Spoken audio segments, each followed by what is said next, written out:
All right. Hello. Hi, Louise Hi. Warren. How you doing? Give a little bit of a how do you do? Hello. Yeah, I've seen the Princess Diaries. Yes. How are you How doing are today? you?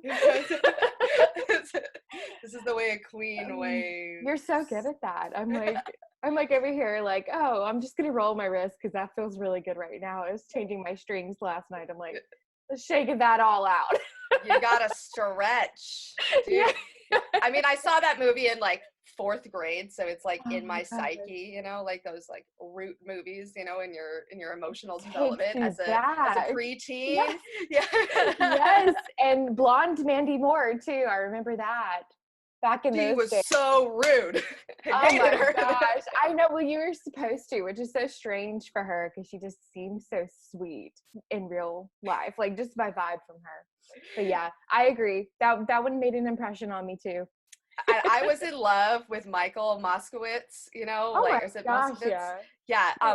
And I always thought he was cute, and like I realized like the guy that you're supposed to think is cute is like the Josh guy, and like I watched that movie very recently over, and I was like, this is like that early 2000s epitome of like hot, and he's not hot at all to me. It's like he's just gross. We completely people like I listening hear like you. listening like at the beginning of this podcast. It's like, what are y'all talking about? But that's okay. We're That's talking about okay. movies We're today, guys. talking about Princess We're Diaries, and packing that's so it. important to us. But anyway, let's talk about you. This is your interview. um, let's get your socials and what you're all about Sure. immediately right off the bat. Sure. So I'm a life and a creativity coach through my business called Rare Gym. So that's raregym.org. And you can find me as Rare Gym Coach on most socials. My music is louisewarrenmusic.com. And I give you my websites because that will contain all the social links that your heart could Right. desire. Yeah. And it's just so much easier just to give you one link and let you find your preferred method of contact through there. I always include all of them anyway in the description box and all Yeah, that stuff. awesome. That Yeah. works too. I Yeah, love it when people do that.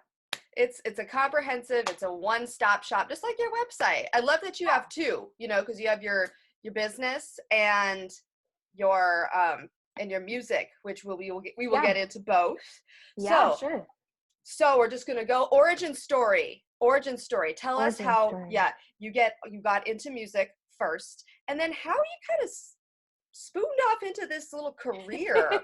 That spooned off is Yeah, great. I just made that up I right now. love spooned off.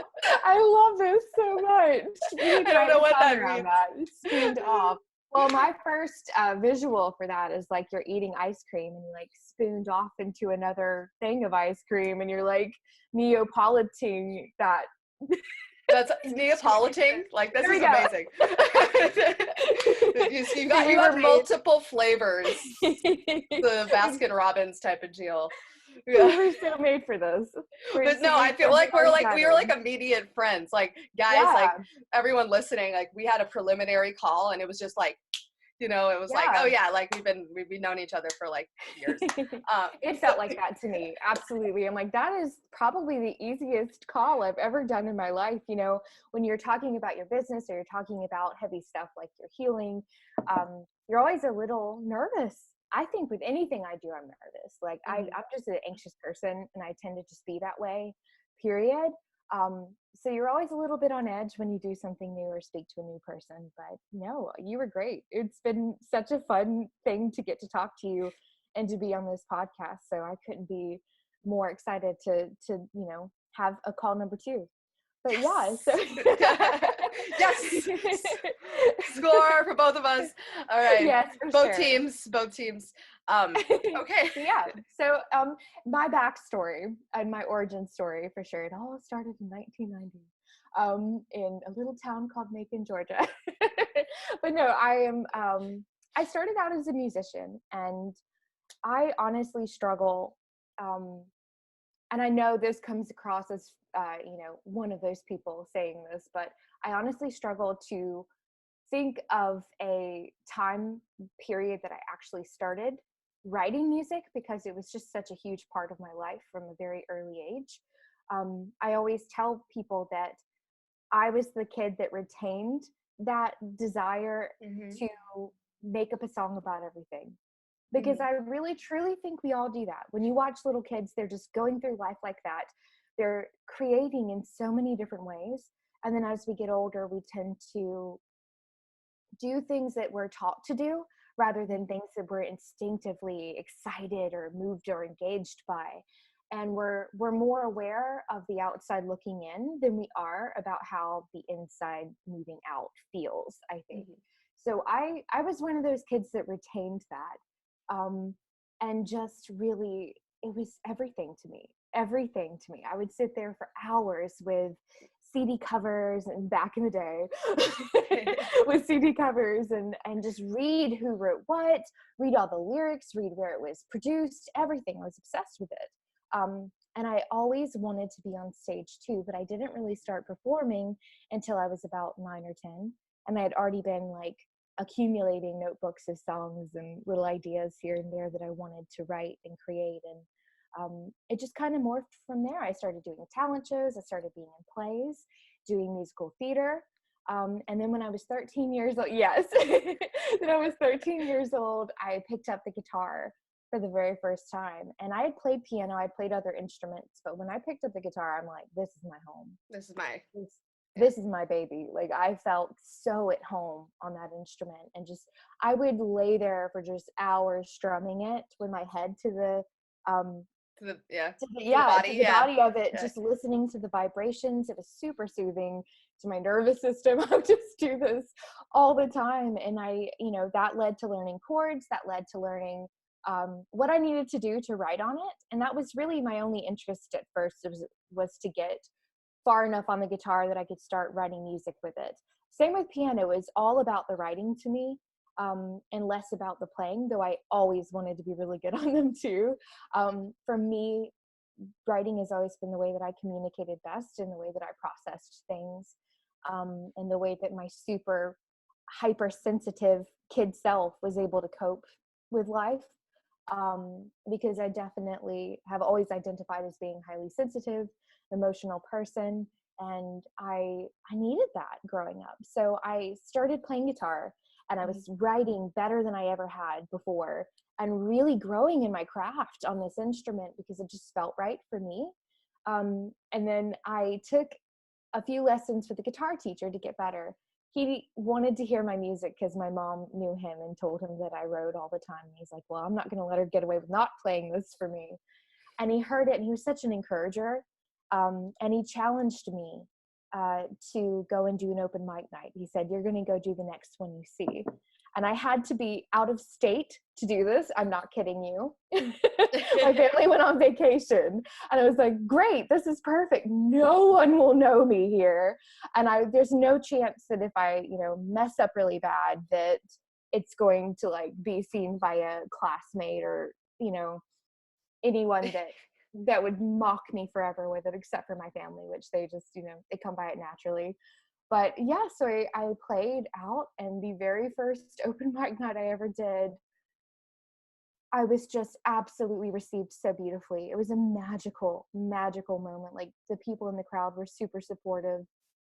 They were like screaming, "You're amazing, keep going." And it just, to have that experience, I was just hooked. I was like, okay, this is such a wonderful way to get started with all of this. And to have those encouragers early on were life changing for me. So I started gigging regularly.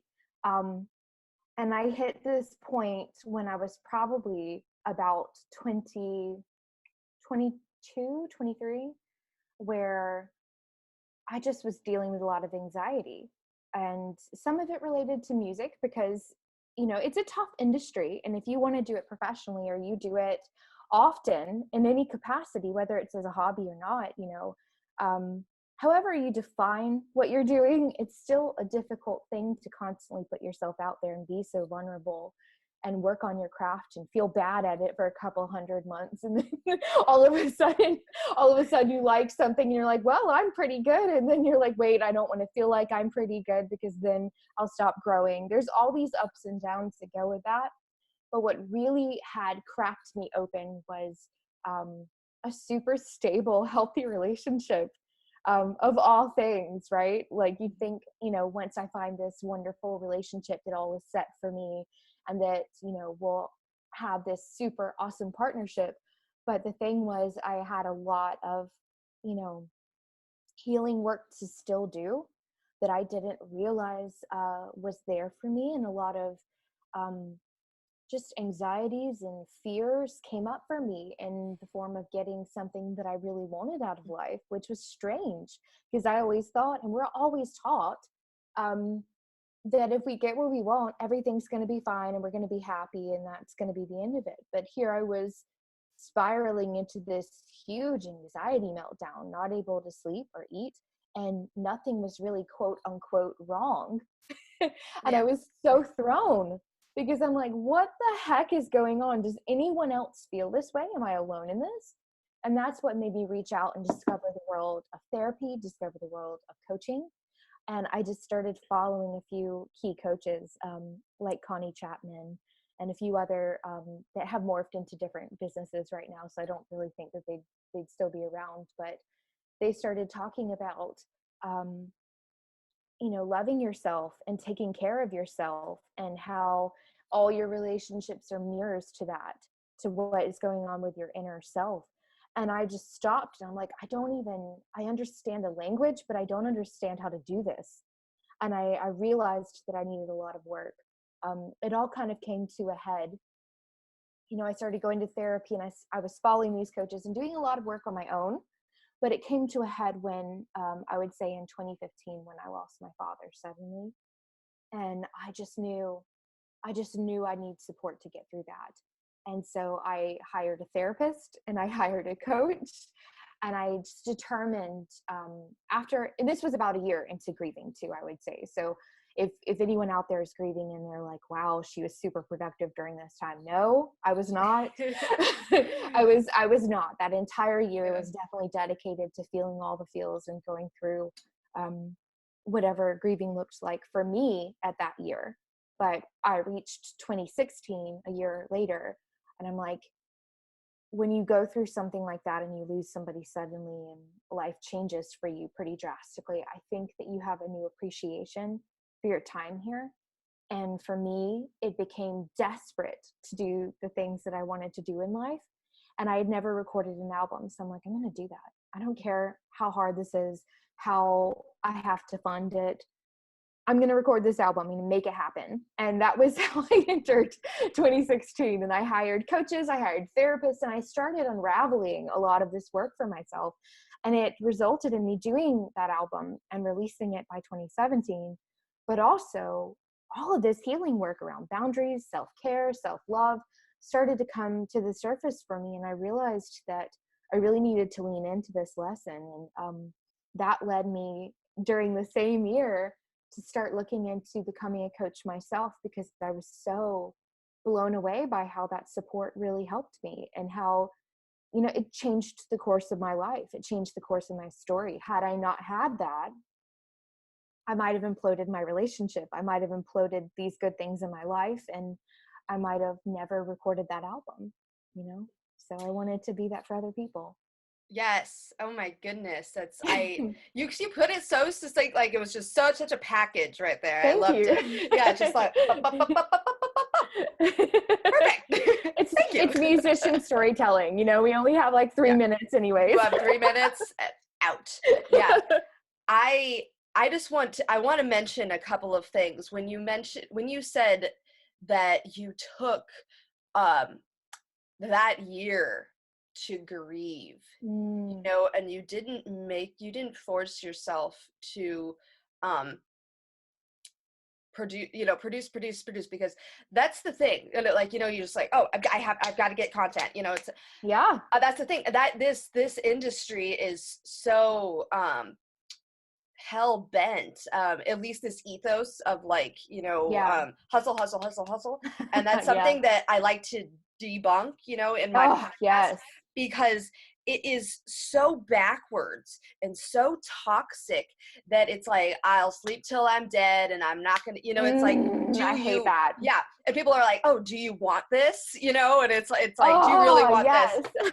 It's like, okay, Yes. like, I am not healthy inside. And if I'm not healthy inside, I can't do the best of my creative work. So true. I'm not going to be there mentally, and I'm probably not going to wake up, and even when I'm depressed, I'm not even going to want to, Yeah. create. You don't want Yeah. to. You're so heavy, and especially when you go through something that is so like situational when it comes to like grief, and especially when you've not, suddenly, Absolutely. you took Yeah. your time, and that is so important for people out there to know, is that there is no rush. Yeah. There is no rush. What is going to happen is going to happen. And yes, you do have to make steps. You do have to take your at-bats and stuff, but Totally. it is so important to really respect your emotions. And that's what I love about you, is that you went through such a process to actually just dismantle all the things that and we're going to get into it, that dismantle all the things that, the beliefs that you had from childhood and from your family things. And then the other thing that I wanted to say, what was it? It's gone. It's okay. It's okay. No, it's absolutely okay. No, I got it. It's that you really used these resources, and that you weren't, going to therapy is also something that people don't talk about. It's like, oh yeah, I have to have, my problems are, it's like, oh, it's first world problems. Like, you shouldn't, whatever, but it's like, no, I'm still a person, I do have these advantages, but it's like, oh, well, you're having so much problems that you have to, get help, and there's a little bit of a shame. There's a lot of shame too. Stigma. That's out. Don't like it. Out. Yeah. Totally out. Yeah. I'm with canceled. Absolutely. Absolutely. Yeah. And I think that I had a wonderful experience with a coach named Madison Headland in her group called Awaken Her Soul. It's a group coaching program that I did, and I've done a lot of them. This has just been like my journey over the past couple of years, is to really lean into this work. And one of the best things that I learned from her group specifically was that you don't have to have a breakdown to want better for yourself. You don't have to reach rock bottom to want something greater for yourself. And she does a lot of similar work around worthiness. And that was such a life-changing moment for me to realize that. But for me, it did come in the form of, okay, this reached an uncomfortable point, because had it not, I probably wouldn't have changed, because I was so used to tolerating so much and taking it on and being that person that would self-sacrifice and being a bit of an emotional martyr for other people. I wasn't really taught how to be there for myself. I wasn't really taught how to support my own self. I was raised and taught how to support other people around me and to be the good girl and to be the one that was taking care of everyone. Southern expectations. Yeah. Yes. Yeah. And it's still crazy. And the people who were teaching me this were taught that. So it's not, there's no blame here. It's just a structure and a system that's working against us, especially women, where you're taught constantly to lean into other people's needs. And I think that there's so much value in compassion and empathy and loving one another. But if you are not loving yourself, then you're just draining. You're draining a resource that isn't there. You're tapping into, the reserve tank. Mm-hmm. And you're going to blow a fuse at some point. I don't care how level-headed you are. Like, something's going to happen in your life and it's going to reach that rock bottom point. I've seen it 1,000 times with women, especially who are caregivers, or they are just that figurehead in their lives where they're always taking care of other people. And the reason that happens is not anything like they're bad or they're awful or, oh man, they should like be able to take this better, like we tend to tell ourselves. Mm-hmm. It's that, of course, if you don't care for your car, it's going to break down. If you don't put fuel in it, you would not expect it to make like a 300-mile trip, would you? No, you wouldn't. because it's not possible. And I think that we need to rethink how we treat ourselves, because it's equally not possible for us to be able to perform our best, write our best, connect deeply with ourselves, show up the way that we want to show up in our relationships. None of this is possible if we don't refuel ourselves. Absolutely. I have, as I experience bipolar type 2, Yeah. my levels of self-esteem are sometimes like Mm-hmm. grandiose, and then Mm-hmm. other times I am like worm, I'm Yeah. absolute shit, Yeah. and sometimes I feel like Jesus, and so it's Yeah. uh it is sometimes rough for me to feel like a consistent sense of I am actually valuable as a person, and I have Mm. intrinsic value. And I preach this all the time because I want it to sink in, to my listeners. Yes. I want it to sink into me. you know and that's part of this podcast, is my own therapy.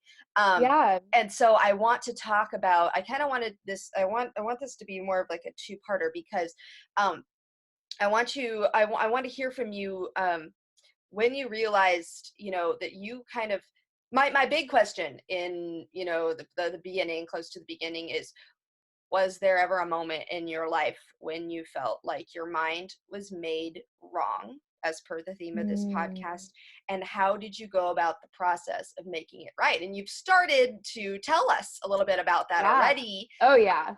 And then how did you um grow into this self-worth mode? Like, how did this become so rooted in your life? And I know it's a process, but Yes. for some of us who really struggle with this, I want to know from your perspective how that was possible for you. Absolutely. Okay, so first I want to say we teach the lessons we need to learn the most, Yes. always. So this was something that I needed to learn the most, and something I'm still working on. I never want to present myself like I'm on a pedestal or I'm higher up than anybody. I'm shoulder to shoulder with you in the trenches, Hmm. going through this work as well. Yes. And it's tough stuff. I'm just farther along on my own journey, and I'm farther along on my own work around this. I'm not where I was even 2 years ago with it, which is so beautiful to see that we can grow and change and develop this muscle of really loving ourselves and taking care of ourselves. So I Hmm. want to say, if you're not where you want to be with it, the first thing I want to say to anyone listening is that's okay. You're not going to ride the bike perfectly the first time. If this is something new for you, understand it is a process and it's going to take time. For Training me, wheels. yes, Yeah. absolutely. Yeah. Yeah. Yeah. For me, okay, what was your first question around this? What, Sorry. how, is there ever a moment in your life when Yeah. you felt Okay. like your mind was made wrong?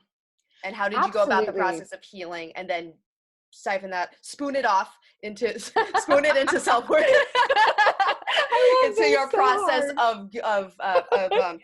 of building up that sense, Yes. how we can do that as well. Thank you so much for the reminder. Yeah. Yeah, absolutely. I was one of those people where I grew up kind of feeling that way, because I was so hypersensitive and hyper emotional. Hmm. I grew up feeling like, why are the people around me able to just handle this? Why are they able to um, endure some of the things that would normally just make me just utterly break down? And this was something that was spoken about regularly in my household growing up, about my emotions. And I think that I noticed that when I was writing, that got so much better for me. And I think that that was my version of self-healing, is leaning into my writing. So whenever I was writing, I noticed, okay, well, I'm not feeling this desire to react to this situation as much. So that was the very first self-healing I ever did. And I was doing it before I realized what it was doing for me. Because I was just interested in it and engaged with it and excited by it. So I'm like, I want to go write a song. But I started to realize the higher level of value that it had for my emotional healing. around whatever I was experiencing in my life, or just my processing through joy or pain. I mean, it doesn't matter. It doesn't have to be something negative, but it definitely helped with those situations. So I think that was kind of my foray into self-healing, my very first thing that I did that helped me function as a very emotional person and a very emotional human being. And a highly sensitive person. So I think that was definitely the very first thing. But yeah, of course, I definitely always felt like there was something off with me. I definitely felt like I was always on a roller coaster of emotions. I definitely always felt like I couldn't get a grip on myself. And I always felt like I should be able to somehow get a grip on myself. Like, why is everyone else so in control? Yeah. Everyone else can. I'm like, why are they wrong with me? Yeah. But I came to find out that they weren't as in control as they led me to believe. And that honestly, whatever experience of your own inner world, that's yours and yours alone. Like, it's so harmful to sit there and compare. It's so harmful to sit there and say, well, why am I not experiencing this? Well, nobody else has been through what you've been through. No one else has your chemical design.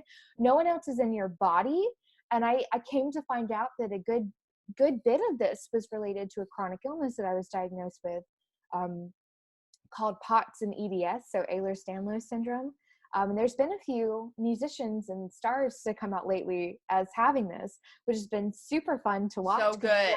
Yeah, it's nice to see that awareness and go, oh my gosh, me too. I'm experiencing this. Thank you for talking about it. Which is the beautiful thing about this podcast, is that being able to talk about this and take that stigma and shame away and be able to have a resource and provide that resource for people who feel like their minds are also made wrong, or they're going through the harder part of this. Like, that is so amazing that you're doing that. And I love that our culture is moving towards that. Thank God.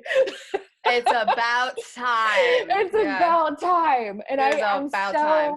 Yeah, I wish that this was happening when I was growing up, because then I think that when I experienced anxiety and depression, that I wouldn't have shamed myself so hard, or been like, well, why can't I just be productive? Why can't I get this done? Why can't I function this way? Why are other people accomplishing so much and farther along, quote unquote, than I am? And this is stuff that still comes up in my life today. And it's definitely a journey. But I think the positive thing that I did, you kind of already touched on.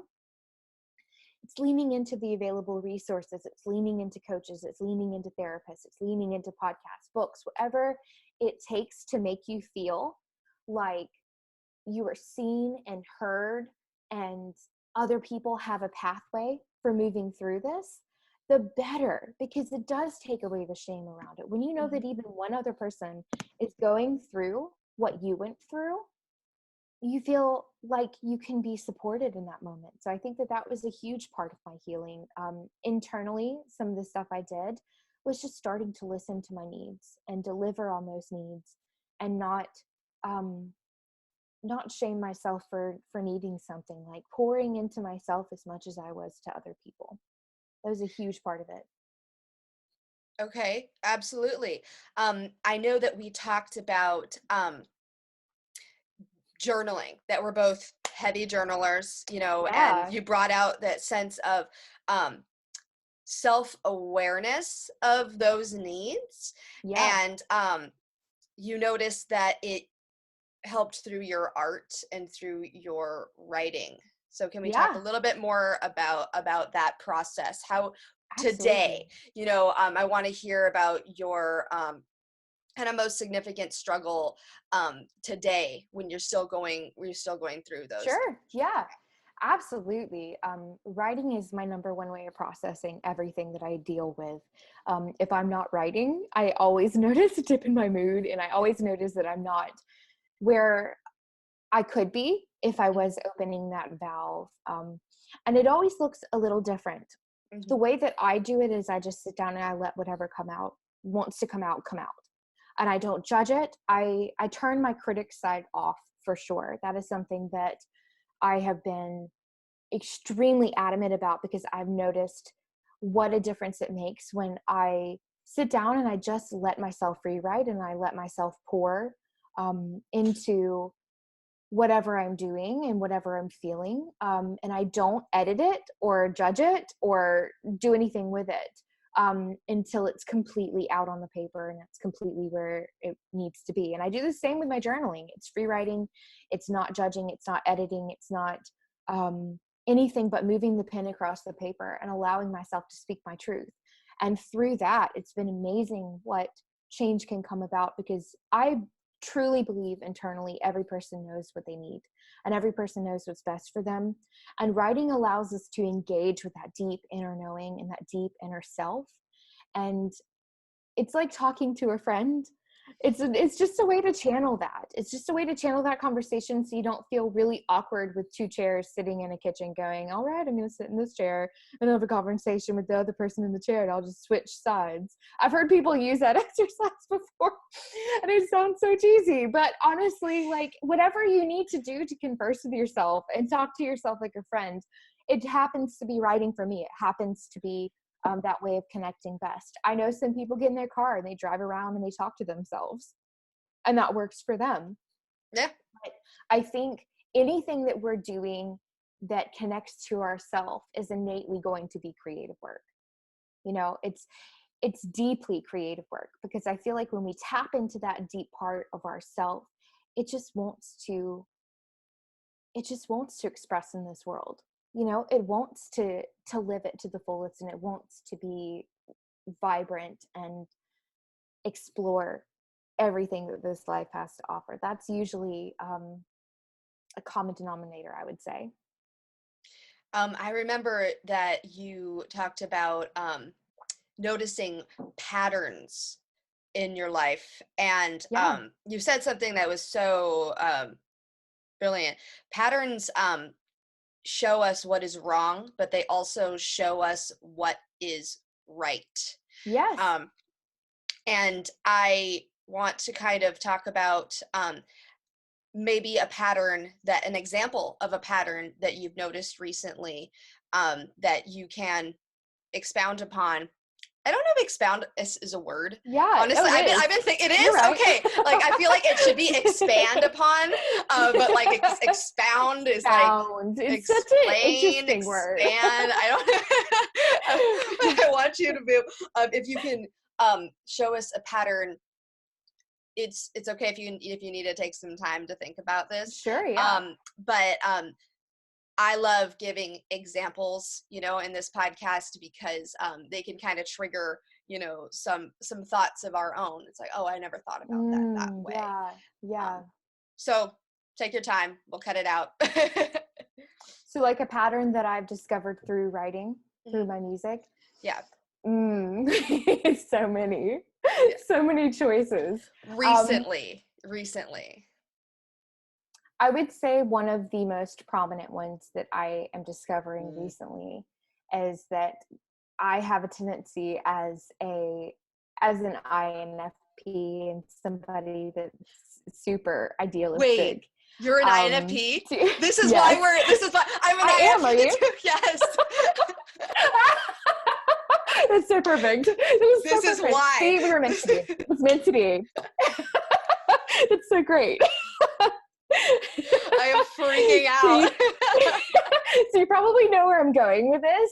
Absolutely. But I tend to be very idealistic. And sometimes the way that this shows up for me as an INFP is just looking at the past like it was better somehow, or looking at the future like it's going to be better somehow than where my present is. So I've been noticing this, and I've been trying really hard to work on writing from my present moment, writing from my present state, and appreciating my present state, because I definitely tend to, a year from now, I'll idealize this poor part of my life, because that's just how my brain works sometimes, is like, I tend to like look back and go, oh, well, that was really great. But when I'm in it, sometimes my natural mode is, this is horrible. Like, why do I have to deal with this problem right now? Why is this happening? Like, what am I going through right now?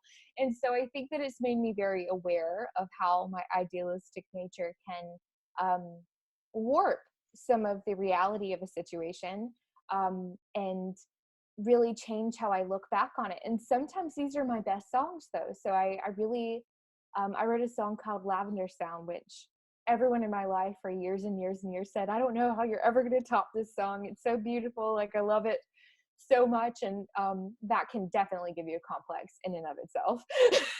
It's like, okay, like, excuse me. It's like, there's no level. I hate that. I hate that. It's just like, and I wrote it at 21, so I'm like, I can't cap here. Like, please, God, no. And it's like, I want to keep getting better and better and better. But they definitely loved that song. Every person I played it for, I haven't received a lot of negative anything around it, which is cool. But it's also one of my most idealistic songs, looking back on a time period where I was doing a lot of growing. But in the moment, that growing didn't feel like how I wrote about it. Didn't feel like growing, did it? Yeah.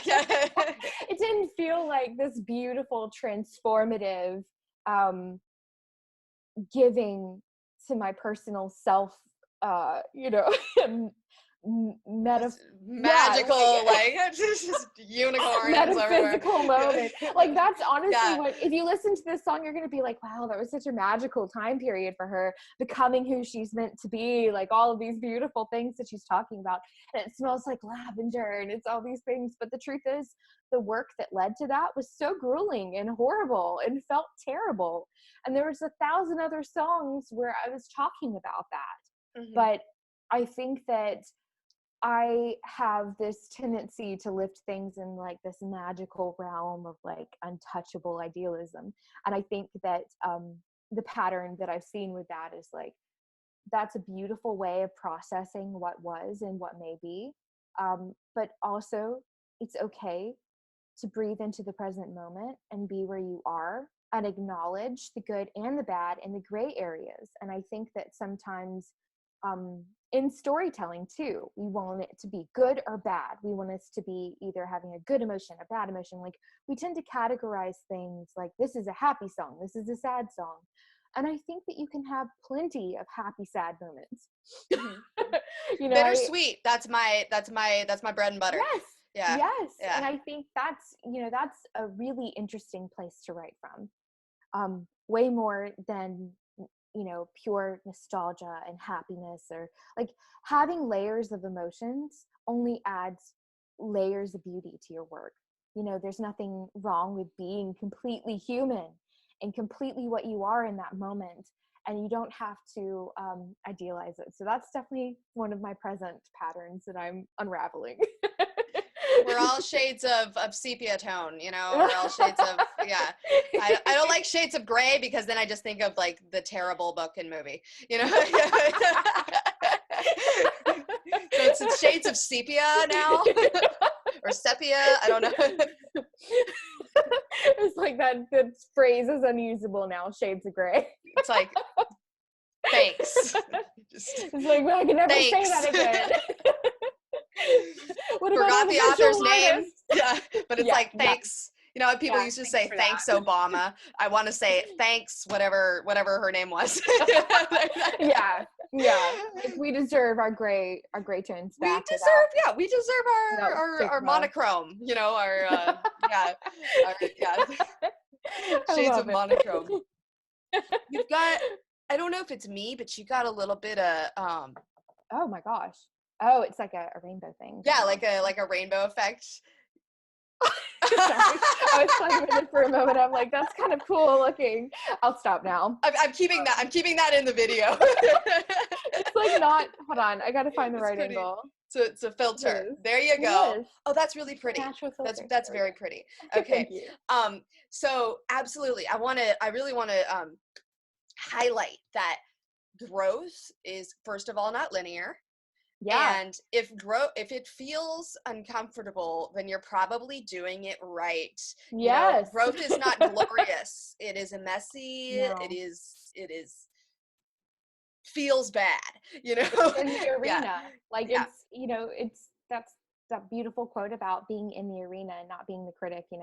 In the arena, we praise the people who are doing that. We praise the people who are working hard, and when we look at them from the outside in, we're like, wow, they're just awesome, they're killing it.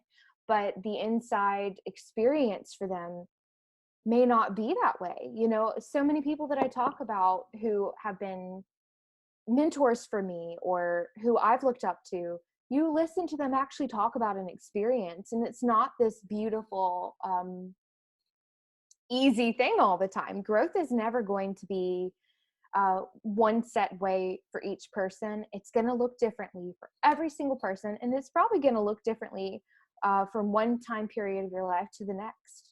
You know, what worked for me in 2016 may not be how I grow now. And I think that it's okay for this process to change and to morph, especially in creativity too. When you're writing and you're creating things, it may not come the same way that it used to for you. And it's okay to explore whatever might be working in the now. It's okay to evolve. I mean, we're supposed to. Yes, we're We're supposed to. supposed to. You're doing something right if it's not coming about the same way. Or if it is and it looks a little messier this time, you're doing something right. If you're just in your process and you're showing up for it, that is all you have to do. Just keep showing up, keep being present with it, and the process will take you through what you need it to. You know, it'll lead you through the journey. You don't have to guide it or be in control of it at all. That is, you know, a lot of times we really like to control, you know, it's like I got to control, you know, every, you know, for me it's I've been, this is something, this is a pattern that I've been, you know, doing. I really feel the need to control people's opinions of me, you know, Yeah, especially in, you know, people that I am like, you know, like a romantically like, you know, drawn yeah, to. And it's like yeah. they have to think this way about me, and I've done so many just kind of stupid things, you know, to like for them to perceive me in some way, you know. Yeah, And it is, first of all, exhausting, and yeah, it is not me. Anytime I'm in that space, it is not me being me and growing. It's like I'm just trying to be a chameleon, you know. And it's there's not really growth in that. It's just kind of like a costume, you know. yeah, And I'm not being, you know, the best for that person, or, you know, the best of me for myself, you know. And that is that's a big pattern from moi. yeah, yeah. um That's something I struggled yeah. with too. And I think that that was, you know, part of what I call my anxiety breakdown. It should be like a breakthrough, like Brene Brown always says. Like, it wasn't a breakdown, it was a breakthrough. But I think that that was a huge part of that entire experience for me, was that um, I wanted to be perfect. I wanted to check all the boxes, and I wanted to be perfect in this relationship and never certified and never pick anything or be any quote unquote wrong way, or be over emotional or show any scars or bruising from any other previous things that had happened to me. Yeah. I wanted to be perfect, and that is not possible Yeah, it's in a just not. relationship. You're not ever going to ace a relationship that way. And you shouldn't. You should be 100% yourself. And I think that a huge turning point for me accepting that part of myself was when I discovered the attachment theory and books on attachment theory that really helped me kind of unpack what was going on with my anxiety around relationships. And it definitely talks about um, how your upbringing or how your initial caregiver can affect how you show up in other relationships, and how you want to show up in other relationships, and how you receive love and how you give love sometimes. And for me, I was so used to being in this kind of codependent pattern with people where I really like leaned into what they needed, and I checked on them, and I didn't really, you know, of course I'm not going to show up as myself then, because I'm trying to be there for them, and I'm trying to show up as this perfect person that they need, and that's going to create so many breakdowns and inability to be able to be our full whole selves. Like, you have to be able to be your full whole self in a relationship, um of course, or I mean the other person's going to call your BS pretty That darn is, fast. oh my God, you just said like one of my most early therapists when I was like 18, 19, I was just like a mess, as we all are at 18, whether we Yes. admit it or not. Oh God, yes. She said, you have to be, a relationship is wholes coming together, right? Mm, You can't yes. be 50% of you and then 50% of the other person, Yeah. you know, or this starts to happen, you know, whether it's codependency or smothering or, you know, you just, it has to be whole. Both of y'all have to be 100%. Yes. Yeah. Yes. That's at the core of my work as a Mhm. coach. And that is at the core of my own healing work. And everything I do, that's really what it's about. Is Mhm. I want to fill myself up and I want to be a whole person, and I want to feel worthy as that whole person. I want to feel like I don't have to be perfect, and I want to feel like I don't have to have any other perfect people around me. Everybody else naturally can be whole around me when I'm accepting of my own wholeness. You know, we know the people who just show up as themselves and are bringing us the truth, no matter how good or bad, quote unquote, Right. this truth may look like. Like, it can be as messy as it needs to be messy. And everyone deserves that soft landing within themselves to know, okay, there's no shame around what I'm feeling. There's no shame around how I'm showing up right now. How do I want to respond versus how do I want to just react? Because I'm not tending to my emotions and I'm not tending to what I need right now. Because the more that we ignore it, the louder the message gets. You know, it's one of those situations. Ooh. Yeah. Yes, because it needs something. You know, it's not a want. Like, your mind is not saying I casually want this break right now. It's saying I need this. Like, it's like Yeah. a baby crying for their bottle. And if Mhm. you ignore it, that baby's just going to cry louder and louder and more desperately so that you can't ignore it. And that's how um my healing journey really worked, is that it got so loud I couldn't ignore it. And the same for dealing with a chronic illness. Is like, I was an overworker, Mhm. for sure. And the more that I ignored my body's needs, the louder that message got. So I definitely think that that's a huge part of it, is like learning to tune in and hear it when it's at its softest, so that you don't let it get to the point where it's desperate. You explode. Yeah. Yeah. Yeah. It's like you just, there's just like this, you know, Yeah. I'm sorry for everyone listening. That's sounded like I was retching.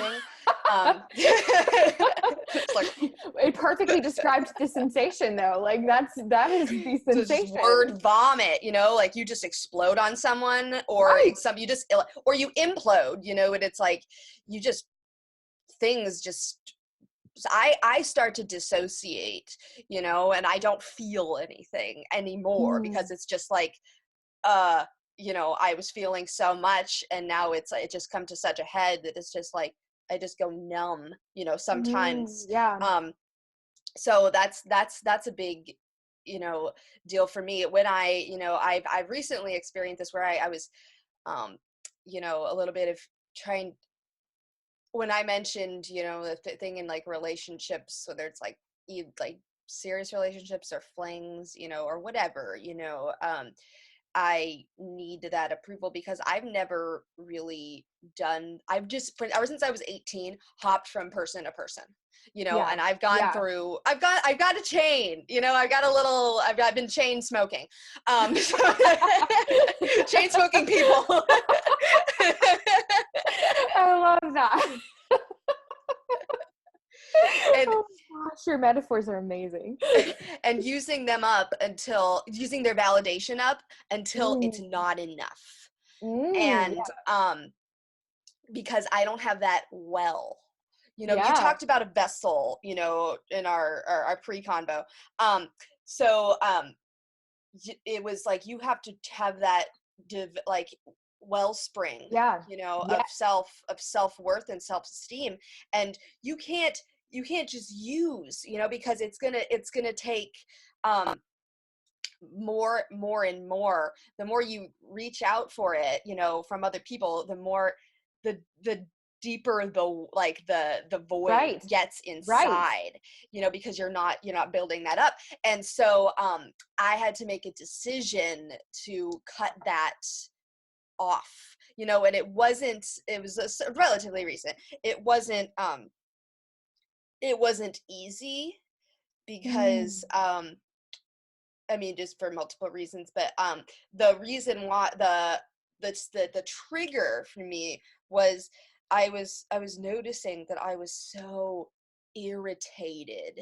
Like Mm. I was just anything would set me off, and I was just pissed off in my life, just like constantly. And Yeah.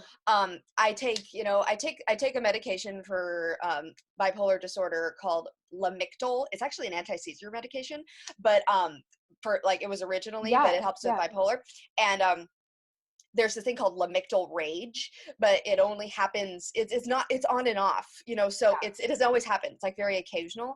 But I knew it wasn't that, because it was like, and I knew Yeah. it wasn't like mania, kind of like you can get like, um, but I knew it wasn't that, because that's also occasional. It was all the time. It was just like this like low Like an flying, undercurrent. Yeah. um, yeah. So I knew that, and I love when you said, you have to pay attention to when it's quiet, and or else it's going to start screaming. Absolutely. You know? Absolutely. And it's like Yeah. our inner selves are like a water pitcher. When Yeah. that water pitcher is empty, it's empty. You're not getting any more water. Like you got to fill it back up. It's like we use a filter pitcher in my household. That's what I'm thinking of because I'm really bad at filling it. Um, Oh but my God, that is like my pet peeve in my house. I'm like, fill it. I'm I really need bad at doing water. that. It's partially because I have a chronic illness where like any moment on my feet can be uncomfortable sometimes. It's like Okay. it's a Yeah. postural thing. Yeah. So so anytime on my feet I'm like racing to the kitchen to get water some days if it's really bad. Most days I'm good. But yeah, so your inner self is like that. If it's empty, it's empty. Like Yeah. you cannot continue to create from a place of emptiness because creativity in and of itself is very input output. When you think about how it comes about, we're experiencing life. That's all this input. Everything you go through, it's input. Every time that you take a day for yourself, that's input. All of that is kind of filling up this well. And when you're giving of your creative self, that's pouring it out. And if you are pouring it out, either in chasing the business end of it or the creative end of it, and you're writing and writing and writing and creating, or you're showing up for your other job, or you're doing all of these things to push the needle forward and hustling, like you talked about earlier, that is completely just one-sided. That's just pouring and pouring and Out. pouring from Yeah. this pitcher out. Yeah. And if you never take the time to fill it back up, if you never give yourself a break just to experience life and really re-energize yourself, um, then you're not going to have as much to give. You're going to be pouring out droplets rather than gushing water. Like, and you deserve to be creatively fueled and energized Yeah. and excited by Flowing. Yeah. right, flowing, Yeah. absolutely. And it's totally a flow. And that's something that I had to do for myself earlier this year is just kind of take a break from playing out. Just take a break, cut it off for a couple of months and really just focus on myself, focus on experiencing life again. And lo and behold, my writing started to improve again. My writing started to re-energize because I wasn't tiring myself out. And when you have any kind of chronic illness, any kind of chronic situation going on, this applies even more for you because like we talked about in our pre-convo about spoon theory, where, you wake up with so many spoons. If you have to feed yourself, clothe yourself, make sure you're taken care of in other ways, then that's going to affect what you're able to give. It's going to affect what shows up for you Mm-hmm. in that moment. So I think that, it's even more applicable for people who deal with any kind of chronic issue to master the art of listening when it's quiet, filling that well back up and being self-supportive. For Absolutely. sure.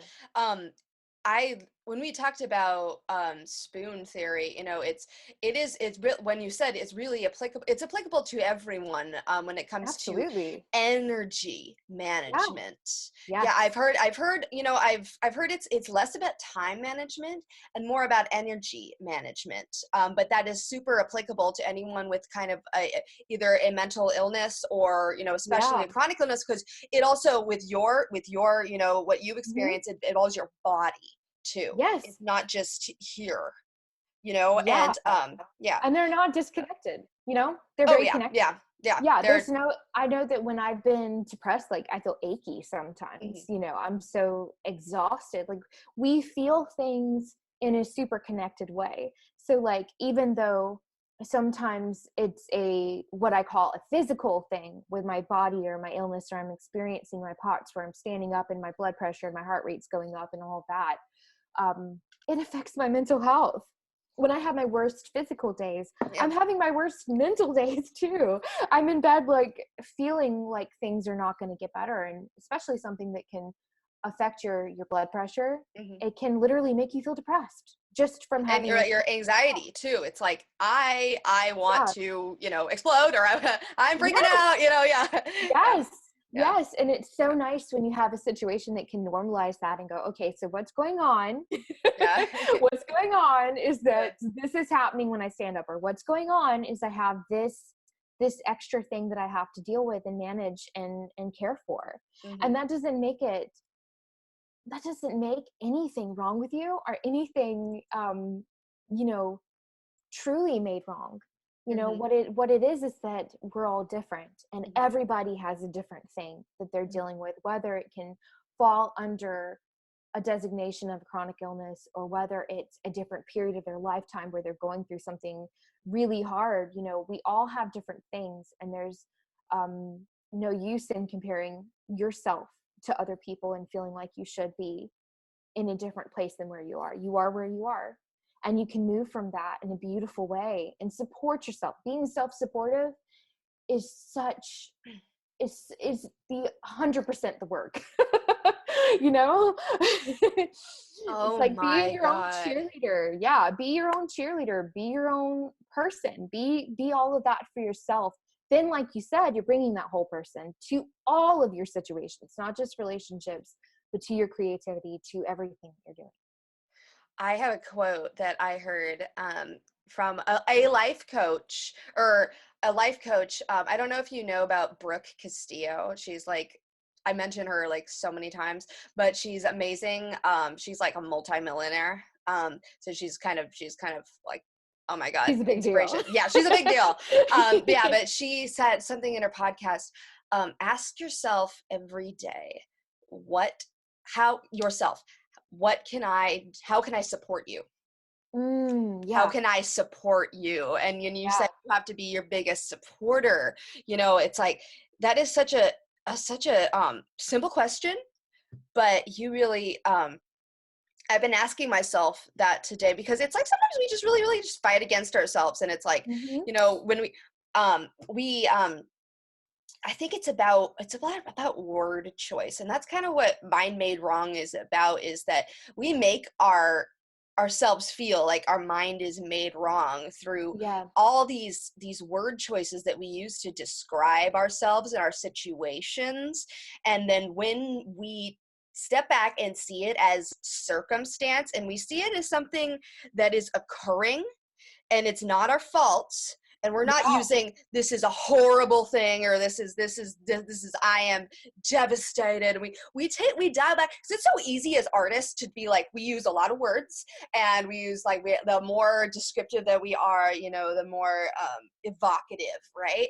But Yeah. when it comes to having a healthy emotional life, um, it really has to be about separating yourself from the things that are happening to you, and knowing that they are not you. Yeah. You know, they are not, this is not all, this is something that is happening. Mm.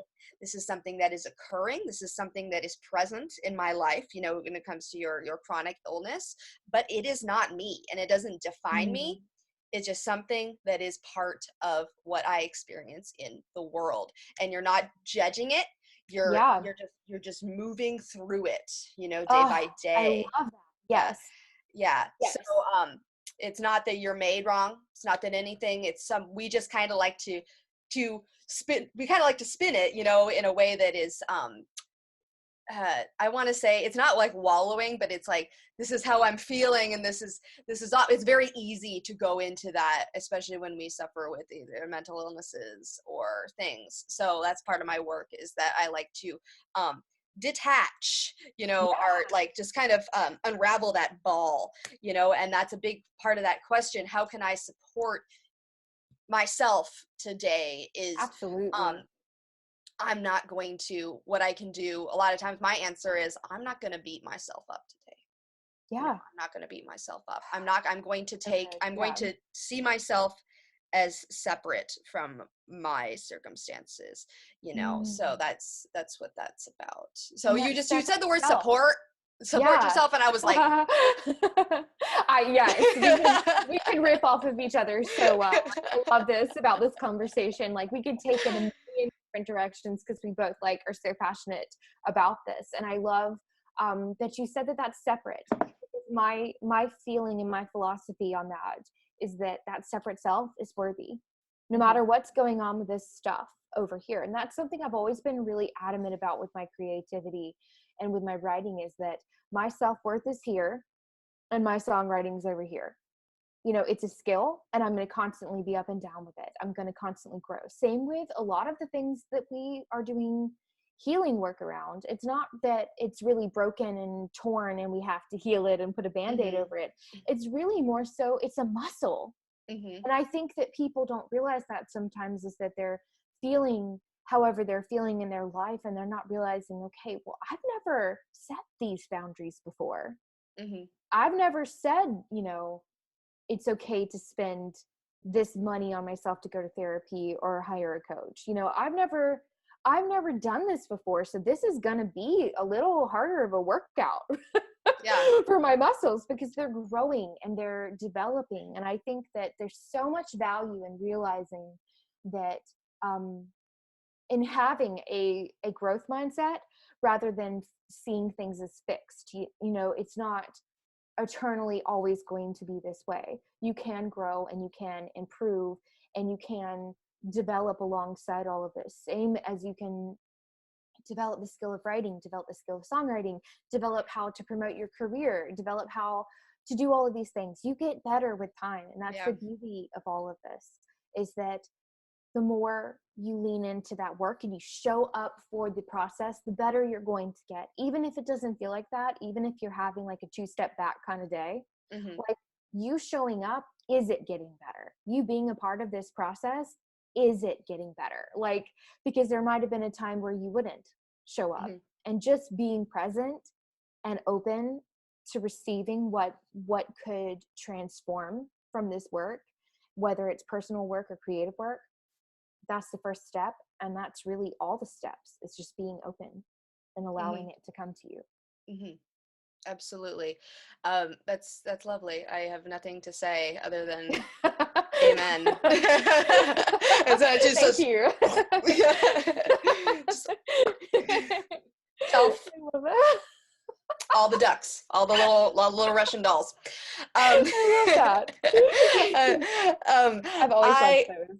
Yeah. Oh yeah. I haven't seen a set in a minute. Yeah. Like I haven't said, it's been years. Maybe I feel like I haven't seen a set of Russian dolls since I was like a child, or maybe an Urban Outfitters. I don't know. They've got a whole bunch of shit there.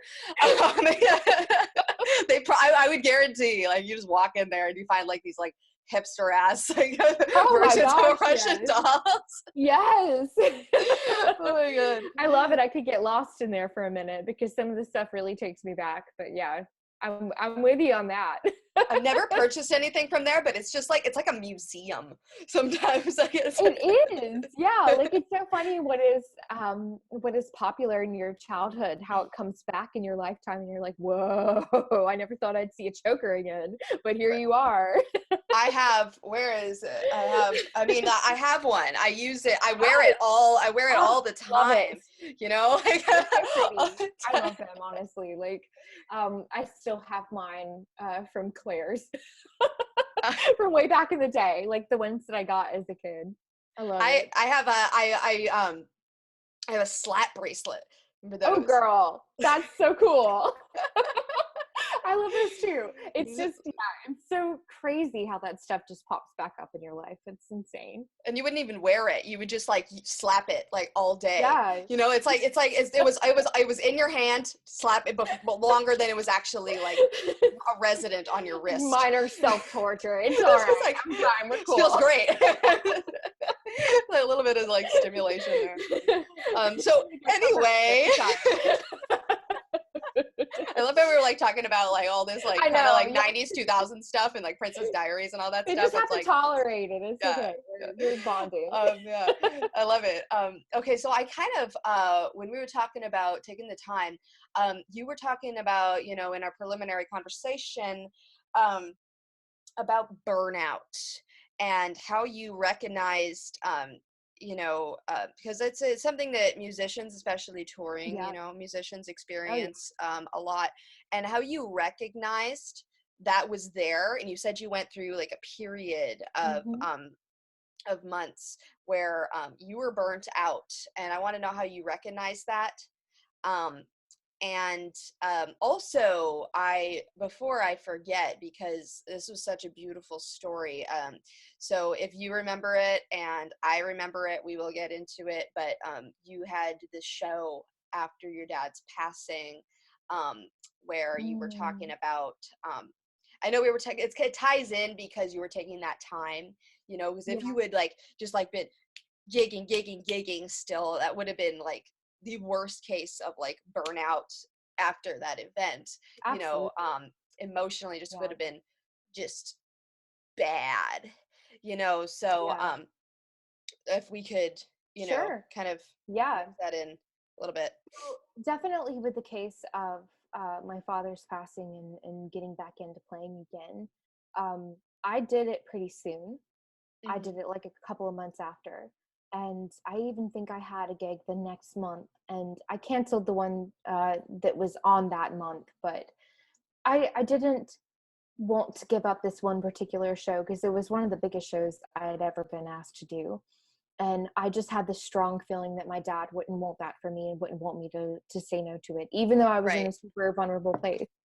But I think what I learned through that process that is that it doesn't have to be a solid yes or no. Hmm. Sometimes it's more of adjusting the way that you do something. Right. So for me, the way that I supported myself through wanting to do this but being in a super vulnerable place was I hired the right people. So I hired a vocal coach to work with me on this one song for a couple of weeks just to like have that extra support. And I spoke to a lot of my friends and family about it, and I was super supportive in how I gave myself that opportunity.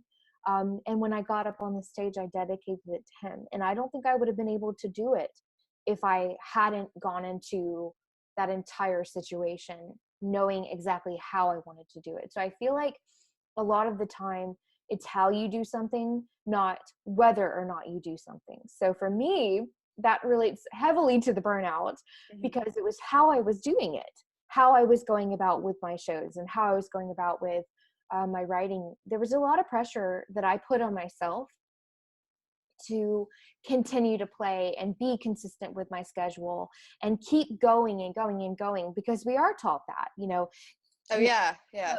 rack up as many songs as you can, rack up as many gigs as you can, keep going. Like, even if you had a terrible one, keep going, keep touring, keep, doing all the things, keep pursuing this. And I truly got to a point where I'm like, this feels wrong so many times in a row. I know I need to take a step back because it was just one gig after another that didn't feel right, even if it went well to the outside world, um, which some of them did, and some of them went horribly wrong.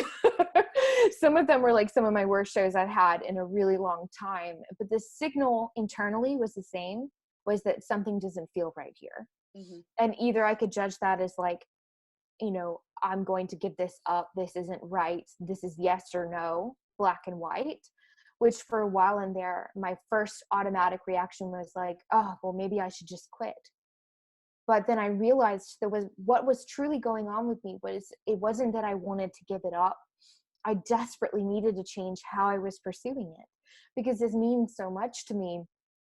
I throw it all in. I Right. throw every bit of myself into it. Hmm. But I realized that I needed to practice what I was preaching and give to myself, the gift of time to process in a quieter way, in a more private way with my music.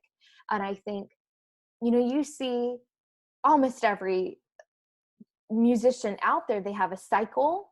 They have a touring cycle, they have a creation cycle. There's a cycle there. And I think that there's a danger when you're an independent musician of not ever taking the time off. Whereas if you're with a label, or you have other people involved with this aspect of pushing your business, you usually have someone saying, well, we're on break until then, and we can't support you as your team until Yeah. then. Or, I mean, they need the break, so it's scheduled in somehow.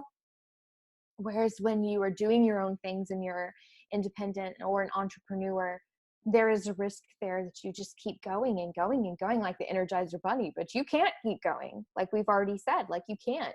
You've got to give yourself the time that you need. And every single time I've reached that point in my life where it wasn't feeling right, and I pulled back and I gave myself that time to fulfill my needs, I've always come back with my best set of songs in X amount of months or X amount of years, or like my best set of shows since then.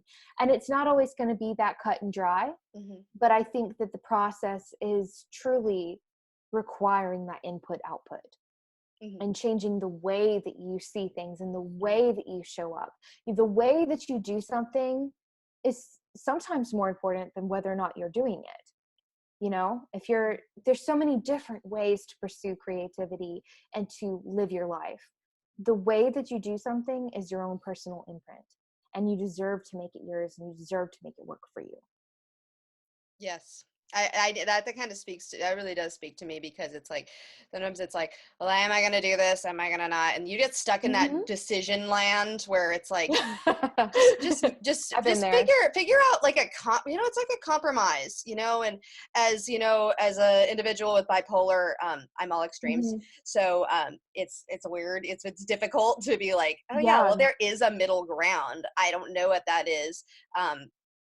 So yeah, I really like that. I'm gonna use that. That is, I'm just thinking about it now, and I'm like, huh.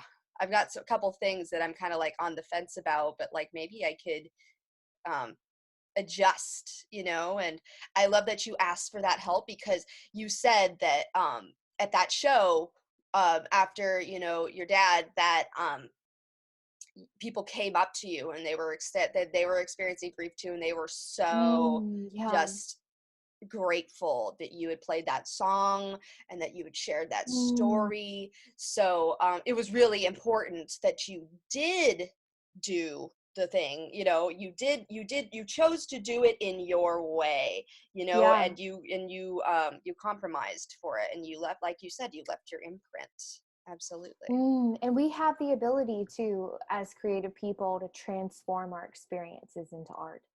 And I think that in sharing my experience that way, and transforming my pain that I was feeling into the song that I was singing, and in the moment that I was creating with the audience, it allowed this safe space, this co-created safe space, for them to be seen. And it's like you said, there were people who told me that they almost didn't come out of their house that night because they were going through something similar and grieving. And when we transform things into art, wow, I mean, the thing about it is people look at what we're doing, and they see a reflection of themselves, because we're Yeah. not all that different. We really are not. And we all go through different experiences that lead us down to similar feelings. Even if our experiences aren't identical, a lot of us know what it's like to go through loss.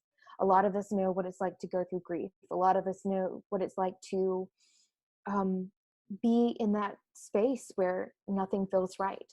And Mhm. even if we don't experience it the same way, we don't have the exact same situation going on, we have that shared humanity, and art gives us space to to really come together and to feel that. Mhm. I mean, Yeah. how beautiful, like that your Yeah. pain can transform into a vehicle for somebody else to acknowledge and heal. To heal. Like, Yeah. how beautiful is that? And Yeah. that's magic. Like, Uh-huh. that's really, truly That's magic. like that's like the actual, that's the that's the elixir. Yes. Yes.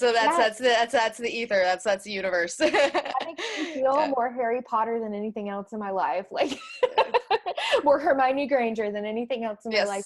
Yes. Able Yep. um, to take my pain, put it into a song, share that song with somebody, have them go, oh, wow, I felt that exact same way. And I'm like, wait, you did? Wow. Hmm. This connection that we have, we're all connected and being on the same planet at the same time. I mean, how crazy is that we are? I write that on my music website too. And at first I was like, this might be a little quirky and they might not get it, but This I'm might going be to write woo it woo. anyways. Yeah. Yeah. It might be they're just gonna have to endure my woo-woo-ness. But but yeah, I've had a lot of people come up to me and say that they really liked that I wrote that on there because it I said on there that how crazy is it that we're on the planet at the same time and experiencing this thing called life at the same time and going through the ups and downs and the emotional roller coaster that is, this That is experience. that is what we Yeah. experience, a human experience. Yeah, Yeah. and that's the thing about being an artist and claiming your creativity, because I believe everyone's creative. I don't believe that that's something that is distinguished to the elite few. I Hmm. believe absolutely everybody can be creative in their lives. Like, I think an engineer is a highly creative person, Yeah.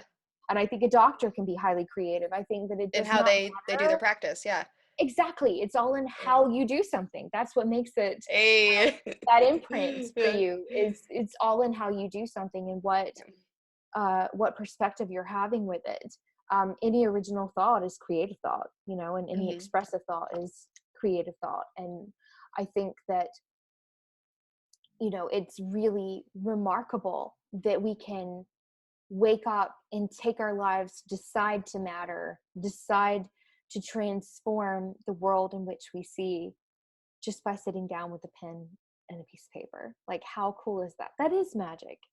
That's my quote. That's what this is like. This last like 10 minutes has been like bananas. Just Oh like my gosh. boop, boop, boop, boop, boop, boop, boop, boop. You're Just so bing, bing, bing, sweet. bing, Thank bing, you. bing, bing, bing, bing. Like that's it. That's one. That's one. Just got a Oh. little some apples on a tree. Yeah. I love it. I love it. I I was thinking, how do you use your creativity in your coaching? Oh my How gosh. yeah, how do you use that, and how do you really work with your clients in instilling this Sure. self-love and self-worth in with by using creativity? So the cool thing about coaching is it's all a process to guide my clients back to their inner truth and their own inner knowing. So one of the cool ways that I can use creativity with that comes up so often is how many different ways can I guide them back to themselves? Because Yeah. that's really the work. It's a very self-guided process, and it's just I'm allowing myself to be the mirror for their situation and their process, and they're allowed to bounce things off of me. So really, the creative work there is how many different ways can I show them their own Hmm. reflection? How many different ways can I hold up this mirror and show them what they're really saying back to me, and how they can tweak things. I do offer suggestions in my work. I know some coaches do, some coaches don't. So for me, it's like, how many different ways can I brainstorm for their own well-being that they just express to me? So say I have a client that really wants to go on tour and they've never done that before and they don't know how to do it.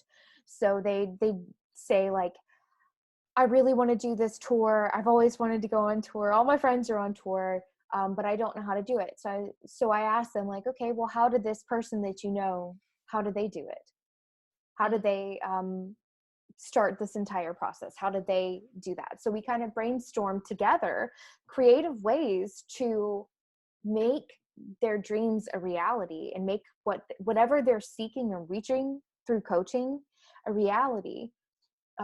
It's brainstorming, um, it's brainstorming at its highest frequency because you're working Right. together on a similar goal. Whether they're even aware that's where the arrow is pointed, it's always pointed back to what do they need? What are they calling forth in their life? What are they wanting to create in their life? So I truly believe that any kind of like emotional change in your life or any kind of healing work that you're doing in your life is innately creative because it's constantly asking different ways to wear the hat.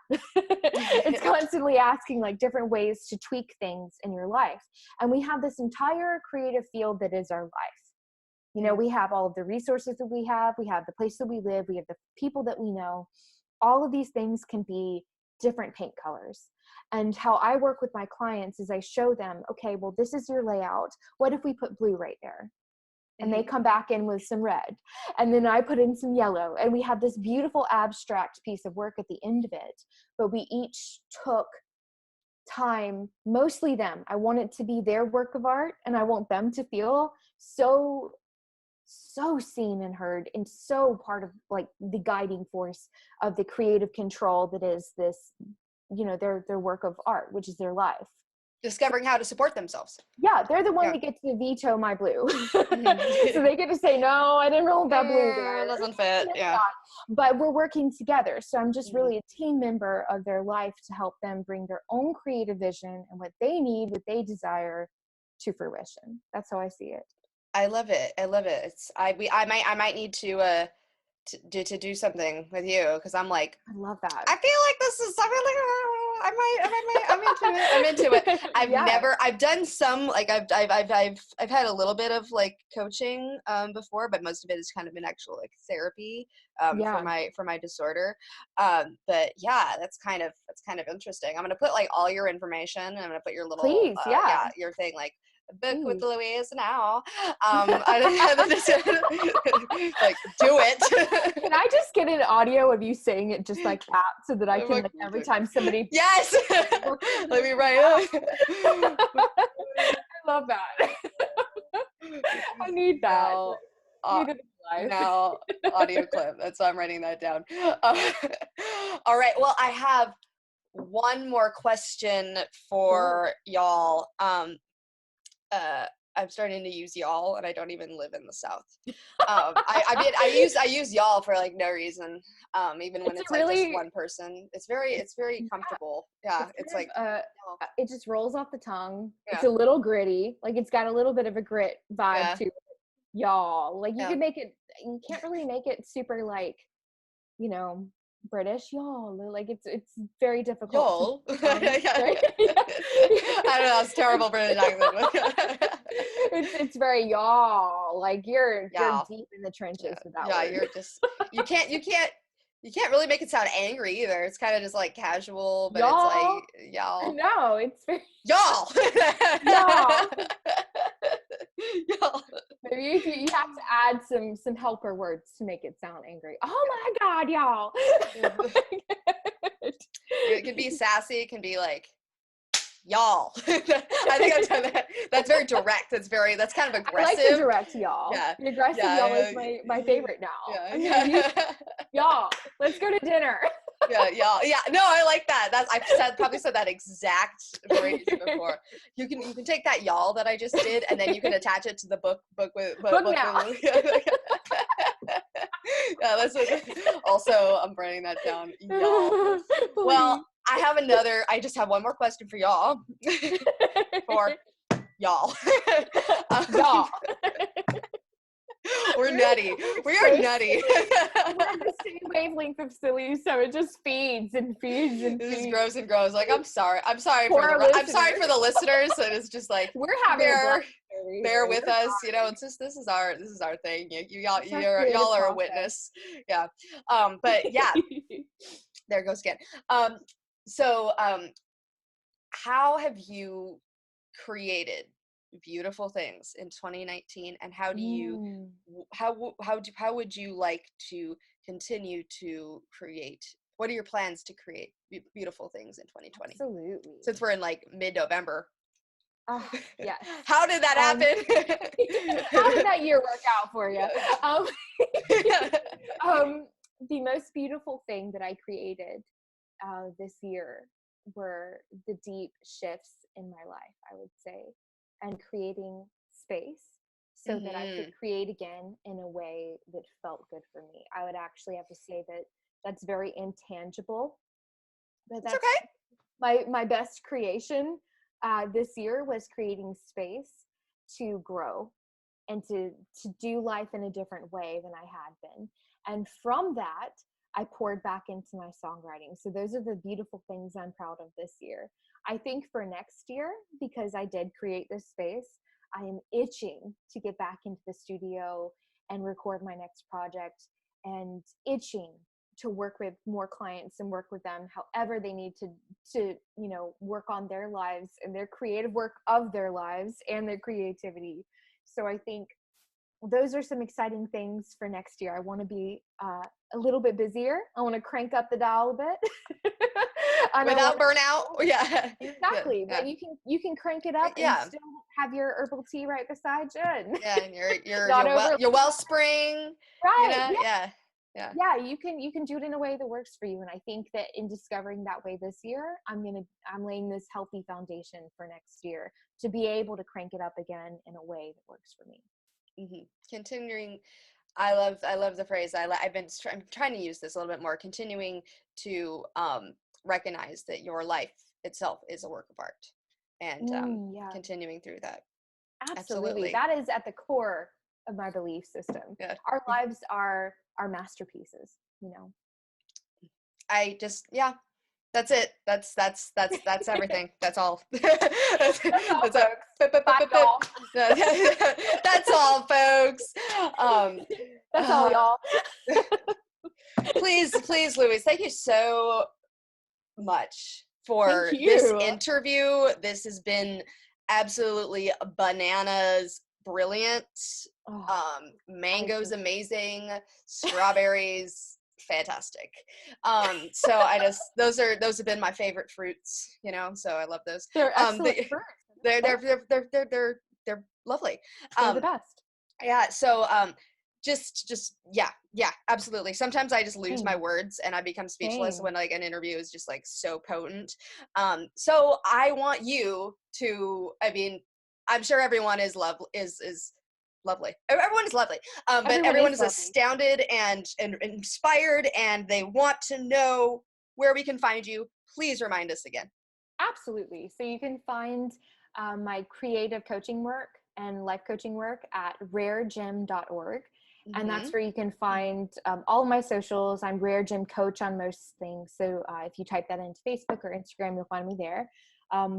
And then for my music, it's louisewarrenmusic.com. And you can, again, find all my socials underneath that as well. And I think we're going to link them as well. Louise Warren Music. So thank you so much for having me. Of course. Thank you. Of course.